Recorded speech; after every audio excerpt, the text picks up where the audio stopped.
Et c'est pour ça que je vous dis, le Cameroun, bon, ben, Biya, il est très malade, il a plus de 90 ans, il est très malade, il n'est jamais sur place. Il est évident que le coup d'État est pour bientôt. Vous prenez le président du Mali, c'était un corrompu notoire. Il touchait de l'argent même sur les rançons. C'est vous dire. Il reste le Cameroun, ça va pas tarder, le Tchad, ça va pas tarder non plus. Donc, hein. Alors il restera la Mauritanie parce qu'elle est très bien tenue par les gens qui sont en place, et le Sénégal parce qu'ils ont une équipe qui est très bonne, mais qui est déjà des ont laissé des dirigeants dont le moins qu'on puisse dire, c'est qu'ils sont corrompus. Mais c'est peut-être une spécialité occidentale de favoriser certains dirigeants corrompus de la France.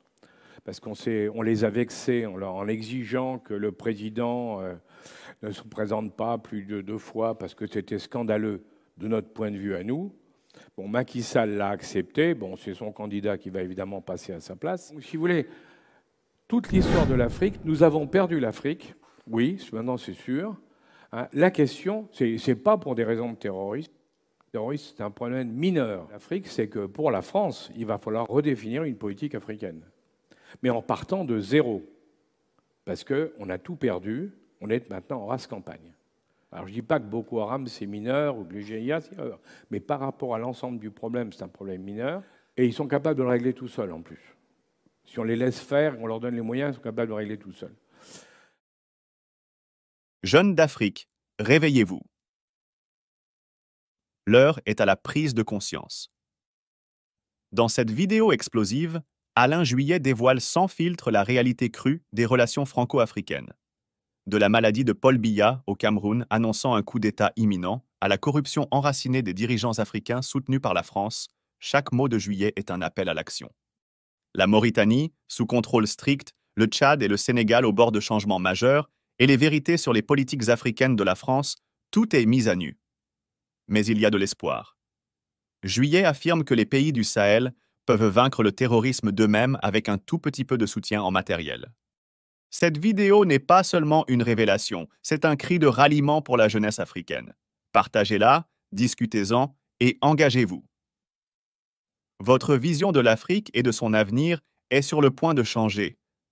Regardez jusqu'à la fin pour comprendre pleinement les enjeux et prendre part à la renaissance de notre continent. Sur l'Afrique, c'est très intéressant de voir ce qui est en train de se passer sur la zone sahélienne. Vous avez tous suivi. Bon, le moins qu'on puisse dire, c'est que la France a perdu pied, puisqu'on s'est fait chasser de partout. Il reste le Cameroun, ça va pas tarder. Le Tchad, ça va pas tarder non plus. Donc, hein. Alors, il restera la Mauritanie, parce qu'elle est très bien tenue par les gens qui sont en place, et le Sénégal, parce qu'ils ont une équipe qui est très bonne, mais qui est déjà démarquée de la France. Parce on les a vexés en exigeant que le président ne se présente pas plus de 2 fois parce que c'était scandaleux de notre point de vue à nous. Bon, Macky Sall l'a accepté. Bon, c'est son candidat qui va évidemment passer à sa place. Mais il a dit c'est quand même invraisemblable que les Européens continuent à nous donner des leçons sur tout. Et résultat, il a été négocié tout seul avec Poutine pour les approvisionnements en céréales et il a obtenu l'approvisionnement en céréales de toute la zone en nous court-circuitant. Bon, ça c'est comme ça. Donc, ce qui s'est passé, il faut bien voir, pour bien comprendre ce qui s'est passé dans cette zone-là, dans la zone des coups d'État, il y en a 5 quand même en 2 ans, et 3 dans les derniers mois, c'est que l'erreur qui a été faite du côté des Français, c'est de confondre 3 choses. La première, c'est d'oublier qu'il y a dans tous ces pays, du fait des frontières héritées de la colonisation, il y a une opposition entre le nord du pays et le sud du pays. Le nord, c'est des Sahéliens, c'est des nomades, c'est des pasteurs, ils sont Peuls, ils sont Touaregs, ils sont Ragbat, ce sont des gens qui sont habitués à vivre dans des conditions extrêmement difficiles. Et au sud, ce sont des populations qui vivent dans des conditions bien meilleures, parce qu'il y a la forêt, parce qu'il y a les productions, le climat est meilleur, donc les gens vivent pas mal. Et quand on a fait l'indépendance de ces pays-là, on n'a jamais réussi, on n'a jamais réussi dans les pays du Sahel dont je parle, on n'a jamais réussi à imposer aux dirigeants de ces pays de faire une politique qui tienne compte aussi des gens du Nord. C'est-à-dire qu'il faut aider les gens du Nord en développement et autres. On ne l'a pas fait. Et c'est en plus de ça, alors ça c'est le premier problème, si vous voulez. Donc il y a une opposition. On a souvent confondu le terrorisme dans ces pays-là. On dit des bandes terroristes, c'est pas vrai. Hein. Le Moudjahou, ça n'a jamais été des terroristes islamiques. C'est des contrebandiers qu'on empêche de travailler, hein, en ayant bloqué une passe, qu'on appelle la pince de crabe, hein, une passe entre la Libye et le Niger. Il faut le savoir. Hein. Mais quand les gars ne peuvent plus travailler, ils crèvent la faim, parce que dans ces pays-là, ils sont très pauvres, ils crèvent la faim, ben, qu'est-ce qu'ils font? Ils prennent les armes. Normal. Hein. Donc, première erreur. La deuxième, c'est qu'on laissait des dirigeants, dont le moins qu'on puisse dire, c'est qu'ils sont corrompus. Mais c'est peut-être une spécialité occidentale de favoriser certains dirigeants corrompus. Parce qu'on le voit dans beaucoup d'endroits. Là, c'est sûr que vous prenez le président du Mali, c'était un corrompu notoire. Il touchait de l'argent même sur les rançons. C'est vous dire. Hein. Au Niger, c'est le seul pays qui avait essayé de travailler avec le Nord. Le président Issoufou, il essayait de travailler avec le Nord. Mais le président Bazoum, qui a été nommé après lui, ça a été une erreur, parce que c'est un arabe du Nord, et les gens du Sud ne l'ont pas supporté, pour les raisons dont je vous dis, d'opposition entre le Nord et le Sud. Donc, c'est ça l'erreur qui a été faite avec Bazoum. Bon, quand vous prenez le Burkina Faso, c'est clair, là, c'est l'opposition Nord-Sud, et le fait que les dirigeants, ben, quand on a remplacé le président qui était avec sa femme qui a fait fortune, eh bien, on l'a remplacé par un autre qui a dit mais pourquoi pas moi? Et qui s'est mis aussi à accumuler, comme on dit maintenant. Donc, on a indiscutablement, si vous voulez, en Afrique, on a soutenu des dirigeants. Regardez Bongo, le moins qu'on puisse dire, c'est que Bongo, on ne peut pas dire c'était. Il est resté très longtemps, et le moins qu'on puisse dire, c'est qu'il ne vivait pas trop mal, lui et sa famille. Hein. Donc, dans définitive, on avait toutes les raisons pour que ça se passe. Et la question qu'on peut se poser aujourd'hui, c'est effectivement pourquoi ou comment. Eh bien, on n'a pas vu tout ça, alors qu'on le sait, hein, on le disait, on l'affirmait, autres. Pourquoi on n'a pas vu tout ça? Et parce qu'on n'a pas voulu le voir, eh bien, on en est arrivé là. Et c'est pour ça que je vous dis, le Cameroun, bon, ben, Biya, il est très malade, il a plus de 90 ans, il est très malade, il n'est jamais sur place. Il est évident que le coup d'État est pour bientôt. Et le Tchad, ce sont les Français qui ont imposé, après l'assassinat de Déby, parce que ce n'est pas une histoire de combat, hein, ils se sont battus entre généraux à coups de revolver. Quand Déby a été tué, les Français ont imposé le fils Déby comme patron, comme président, alors que toute la population ne voulait plus de la famille Déby. Donc, il ne faut pas s'étonner si, dans les mois à venir, les années à venir, ben, Déby va être renversé. Donc, si vous voulez, toute l'histoire de l'Afrique, nous avons perdu l'Afrique, oui, maintenant c'est sûr. Hein, la question, ce n'est pas pour des raisons de terrorisme. Le terrorisme, c'est un problème mineur. Alors, je ne dis pas que Boko Haram, c'est mineur, ou que le GIA, c'est mineur. Mais par rapport à l'ensemble du problème, c'est un problème mineur. Et ils sont capables de le régler tout seuls, en plus. Si on les laisse faire, on leur donne les moyens, ils sont capables de le régler tout seuls. Le problème de l'Afrique, c'est que pour la France, il va falloir redéfinir une politique africaine. Mais en partant de zéro. Parce qu'on a tout perdu, on est maintenant en race campagne. Et pour terminer là-dessus, puis je vais arrêter là, parce que je ne vais pas dépasser l'heure, un détail, si vous voulez, mais qui vous montre que la complexité des relations internationales, le Niger, coup d'État. Coup d'État, parce qu'en réalité, le coup d'État, il est très simple. Hein. Bazoum décide de licencier son général commandant la garde présidentielle. C'est ça l'histoire. Hein. Le gars, il était très bien avec Issoufou, le général, il était très bien, ça marchait très très bien. Il ne s'entendait pas avec Bazoum. Bazoum veut le licencier, l'autre dit on ne va pas laisser cet arabe du Nord imposer sa vue, hein, à nous, les gens du Sud. Il prend le pouvoir. C'est ça l'histoire du Niger. Hein. Bon, qu'est-ce qui se passe? Il prend le pouvoir. Il est tout seul avec sa garde présidentielle. L'armée n'a pas bougé. Je vous parle des premières heures après le coup d'État. On a 3000 hommes sur place, 2000 hommes sur place dans la zone du Niger, hein, l'armée française. Question. Si on avait demandé à nos militaires de faire des patrouilles en ville, je ne dis pas violentes, hein, de se promener en ville avec les engins blindés, faire des tours, vous ne croyez pas que ça aurait calmé le jeu? Bien sûr que si. Mais son problème, c'est qu'on n'était pas tout seul. Les Américains, Victoria Nuland, qui est la secrétaire d'État adjointe aux États-Unis, est allée tout de suite au Niger. Et qu'est-ce qu'elle a dit aux gens de la junte? Elle a dit, nous, on a une base à Agadez qui nous permet de surveiller toute la zone avec les écoutes, les avions, les drones et autres. On a une base qui nous a coûté 100 millions de dollars. On a 1500 hommes là-bas. On veut la garder. Alors, vous faites ce que vous voulez, mais vous ne touchez pas à la base américaine. Les types ont dit, bien sûr, ils ont dit, on est d'accord. Donc il y avait un accord de facto des Américains dès le deuxième jour pour que la junte reste en place parce qu'il s'agissait de garder la base américaine. Et nous, si vous avez remarqué, même des jours après, on disait avec la CEDEAO, on va y aller, vous allez voir ce que vous allez voir. Eh bien, on a vu. Hein, voilà. Pour vous dire que tout ça, c'est très complexe, mais que si vous ne tenez pas compte de ce qu'il y a le dessous des cartes, et Dieu sait s'il y a des dessous des cartes, j'ai essayé de vous en montrer quelques-uns, hein, eh bien, vous passez à côté de beaucoup de choses. Mais ce dessous des cartes, vous pouvez le trouver, n'importe lequel d'entre vous, il suffit de regarder les publications des uns et des autres et de croiser les informations données par les uns et par les autres.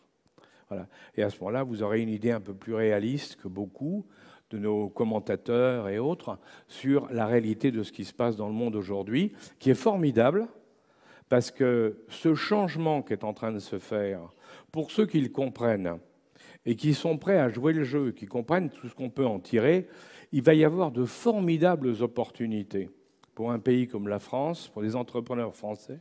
Il va y avoir de formidables opportunités à condition d'avoir compris ce qui est en train de se passer. Et comme toujours, on le sait bien pour les entrepreneurs, d'avoir eu cette capacité d'anticipation qui est la clé de la réussite.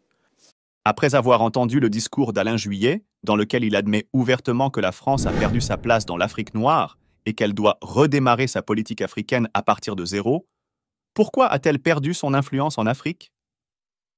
Quelles mesures doivent prendre les Africains pour empêcher que l'histoire ne se répète sur le continent noir, comme c'était le cas à la conférence de Berlin de 1884, quand l'Afrique était divisée comme un gâteau entre les puissances impérialistes? Pour le bien des auditeurs de cette jeune chaîne, je vous propose une réponse précise et concise. Votre opinion compte. La perte d'influence de la France en Afrique, comme souligné par Alain Juillet, peut être attribuée à plusieurs facteurs clés. Changement de dynamique globale. Avec la montée en puissance d'autres acteurs géopolitiques comme la Chine et la Russie en Afrique, l'influence traditionnelle de la France est contestée. Ces nouveaux acteurs offrent des alternatives en termes d'investissement et de partenariat, réduisant ainsi la dépendance des pays africains envers la France. Éveil de la conscience africaine. Une prise de conscience croissante en Afrique concernant les impacts du néocolonialisme et la nécessité de l'autodétermination a conduit à une réévaluation des relations avec d'anciennes puissances coloniales. Ceci est accompagné par une volonté croissante de forger des relations plus équitables et moins dépendantes. Politiques internes. Française. La politique française en Afrique a souvent été critiquée pour son approche néocoloniale et son soutien à des régimes autoritaires et corrompus, ce qui a généré du ressentiment et de la méfiance en Afrique. Pour éviter la répétition de l'histoire, voici quelques mesures que les Africains peuvent mettre en place. Renforcement de l'unité africaine.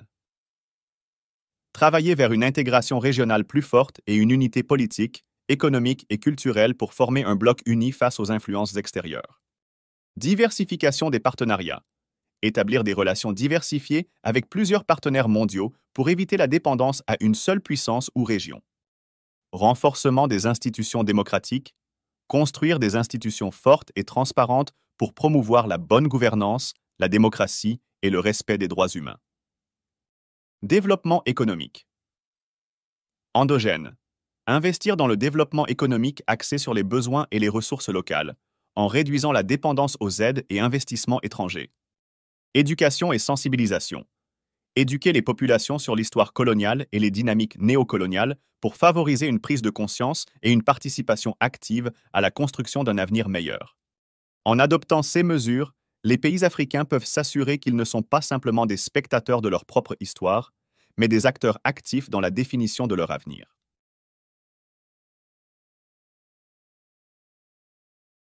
Je voudrais revenir sur France-Afrique Oui. Est-ce que vous pouvez nous éclairer sur la situation, parce que vous avez dit qu'on a perdu pied en Afrique noire, mais qu'en est-il France-Maghreb et France-Maroc Oui, bien sûr. et relations historiques? Ah ben, alors pour moi, c'est simple, hein. Le Maroc a remplacé la France. En Afrique francophone, le Maroc a remplacé la France. Le roi du Maroc a une politique très intelligente. Il a été voir tous les pays d'Afrique, il leur a dit on va vous aider. Nos banques sont parties d'Afrique parce qu'à cause des fameux ratios, elles ont dit c'est pas possible, il y a trop de risques, c'est trop dangereux. Les banques marocaines nous ont remplacés, elles marchent très bien. Elles sont appuyées par les fonds saoudiens, par les fonds émiratis, par les Américains. Ça marche formidablement bien. Donc aujourd'hui, le Maroc est mêlé avec d'autres d'ailleurs pour investir sur un pipe qui va aller du Nigeria vers le Maroc, qui réglera le problème marocain d'approvisionnement en énergie, mais qui va en même temps passer par tous les pays et il va y avoir des branchements. Donc il y a aujourd'hui une arrivée en force du Maroc dans tous ces pays-là, à un moment où nous, ben, on est parti parce qu'on n'a pas su justement aller dans le bon sens, si vous voulez. On n'a pas su jouer comme il fallait avec ces gens-là. Mais alors ça, c'est le premier point. Donc le Maroc est en pointe. L'Algérie, c'est différent. L'Algérie, ils ont un problème de frontière au sud. On l'a vu au Mali, hein, au Niger. Bon, ils ont un problème de frontière. Ils ont repoussé les terroristes depuis l'Algérie vers cette zone-là, et ils pensaient qu'ils pourraient contrôler la situation. On s'aperçoit que ça ne se passe pas. Il y a eu les accords d'Alger qui avaient été proposés, qui avaient été signés. Hein. Bon, ça ne marche pas. Ça ne marche pas parce qu'en bas, ils ne veulent pas entendre parler. Et là, je reviens à ce que je vous disais tout à l'heure. Par exemple, au Mali, Iyad al-Ghali, qui était considéré comme le chef des terroristes, quand on connaît Iyad al-Ghali, il n'est pas terroriste. Il est pour l'indépendance de la partie nord, il est pour l'Azawad. Hein. Iyad al-Ghali, aujourd'hui, les Algériens pensaient qu'ils arriveraient à lui imposer un truc et ça ne marche pas, parce que lui dit non, moi, ce n'est pas une question de religion. Moi, ce qu'on veut, c'est avoir la liberté chez nous. Vous voyez ? Et entre parenthèses, il était déjà là, il dirigeait déjà ça il y a 15 ans, même il y a plus, hein, quand il y avait les premières rébellions Touareg au Niger et au Mali, dont on s'est occupé à l'époque. Oui, je suis là. Ah, bonjour. Bonjour, Monsieur Juillet. Merci pour la conférence. Alors, on parlait de banque, d'union bancaire. Est-il vrai que Kadhafi aurait été neutralisé parce qu'il avait soutenu la création d'une banque africaine? Oui, mais là, ça ne marchera pas bien. Le problème de l'Afrique, c'est qu'il n'y a pas actuellement de fédérateur en Afrique. L'Afrique du Sud, elle contrôle la partie sud, mais elle n'a pas réussi à influencer le reste de l'Afrique. Le Nigeria, c'est quand même un pays énorme, hein, mais il n'influence pas la zone autour. Le Congo, qui a aussi des velléités, mais ils ont plein de problèmes. En réalité, l'Afrique, c'est une mosaïque, si vous voulez, avec des pays très riches et des pays très pauvres. Et ils n'arrivent pas à se comprendre entre eux. Alors, il y a une époque où il y avait les militaires. Hein, bon, les Américains ont essayé avec le Rwanda. Le Rwanda a été conçu, enfin tel qu'il est, hein, a été conçu pour avoir une emprise anglo-saxonne sur la zone et sur les mines surtout. Hein, c'était les mines qui les intéressaient. Bon, on voit que ça ne marche plus puisque le Congo essaie de chasser actuellement le Rwanda de l'Ituri, hein, dans de la zone. Donc, il n'y a rien aujourd'hui, on ne trouve... Alors, comment voulez-vous faire une banque commune avec des gens qui ne s'entendent pas entre eux? Même s'ils la créent, ça ne vaudra rien du tout, ça ne créera pas. Malheureusement, hein, c'est dommage. Visiblement, en fait, Kadhafi aurait soutenu financièrement la création de la banque et elle aurait été installée, enfin son siège aurait été au Cameroun. Oui, mais heureusement, je vous parle du Cameroun. Bon, tous ceux qui connaissent l'Afrique vous disent que dans l'année à venir, le Cameroun, il va y avoir un coup d'État. Comment ça va se passer après? Si c'est de nouveau un colonel ou un général qui prend le pouvoir, j'espère que non, mais on va voir. Mais si c'est un colonel, qu'est-ce qui va se passer? Ce n'est pas des gens qui font de l'économie. Oui, mais c'est ça, si vous voulez. Il faut aussi voir qui est en face. Quand des militaires prennent le pouvoir, on ne leur demande pas de faire une politique économique. Ils vont faire régner l'ordre, ils vont faire la chasse à ci, ils vont faire la chasse à ça, oui. Mais, malheureusement, pas l'économie. Alain, un grand merci. Je vous propose de l'applaudir très très fort.